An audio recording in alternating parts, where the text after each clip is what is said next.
Hello, my name is Francis, and this is my video assignment of my critique analysis of the movie Invitation of Life. Invitation of Life was directed by Douglas Sirk and released in 1959.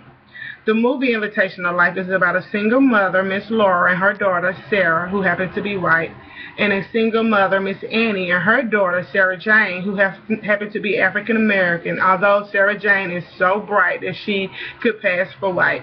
The purpose of my paper was to show how director Douglas Sirk mirrored society's views on racism, gender discrimination, and class discrimination in his movie. Around the time the film was released in 1959, our country was on the brink of major change. It was in the midst of the civil rights movement and also a feminist movement.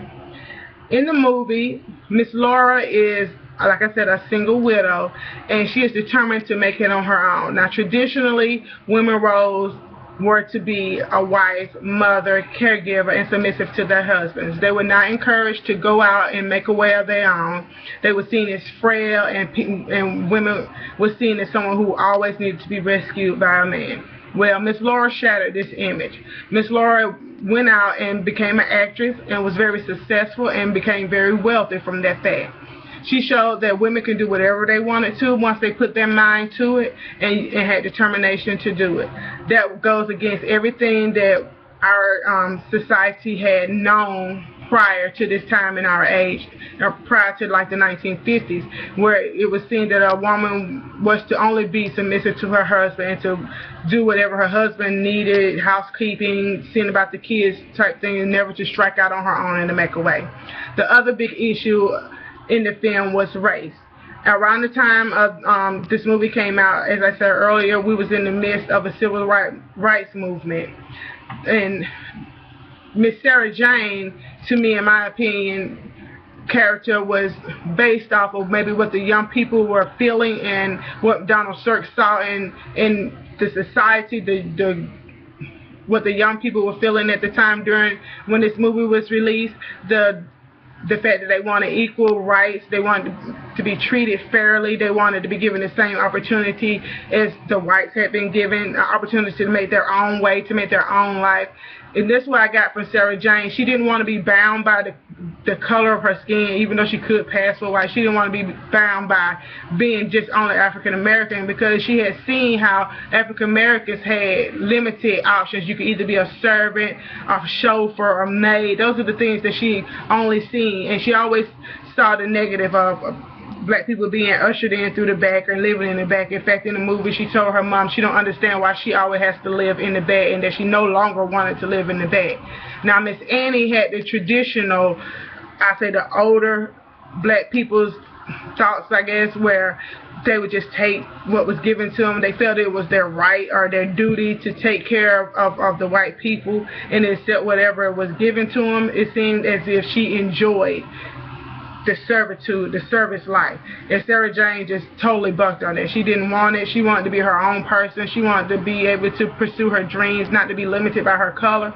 And those are the feelings that was going on in society with those young people at that time the movie was released. They were having riots, race riots and things. People were no longer accepting the lifestyle that they had been chosen to live, and it was a whole lot of change. And then the movie also showed the difference between classes. In the beginning of the movie, Miss Laura and Miss Annie were dressed like in almost both in service type clothes, where someone you were looking in with dark colors, heavy material, someone you can know did not have much wealth. Well, when the movie progressed in 11 years and you came back and got a new view of Miss Laura after she had became a success in the theater, all of her clothes were bright and light. The decor of the house was bright with big pictures and big plush sofas and furs and everything. So instantly you knew by looking at Miss Laura that she had become successful, that she was wealthy. The scene of the house when they first showed it, and Miss Laura in this beautiful red dress, it was just really bright and cheery. But then at the same time you saw Miss Annie, who also had progressed.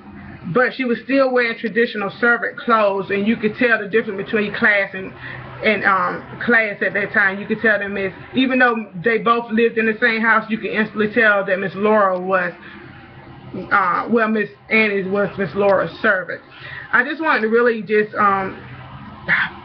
speak on how I felt the director did a very good job of putting the classes and the class issue, the racial issue, and the gender discrimination, how he played really well with those subjects, which were also very hot topics during that time the movie was released. Like I said, we was in the midst of a civil rights movement and a feminist movement where emotions had been flowing high within society, and for him to make a movie displaying those same issues, although he put a twist on it by making Sarah Jane bright enough where she could pass for white, she still, if you really get down into the meat of the potatoes, she was still feeling the same thing that the society was feeling, no longer wanting to be bound by race or by color, just wanted to be treated as any other human being. She wanted the same rights and opportunities that she saw that Miss Laura and her daughter Susie had because they were white, and she didn't feel there should be any difference.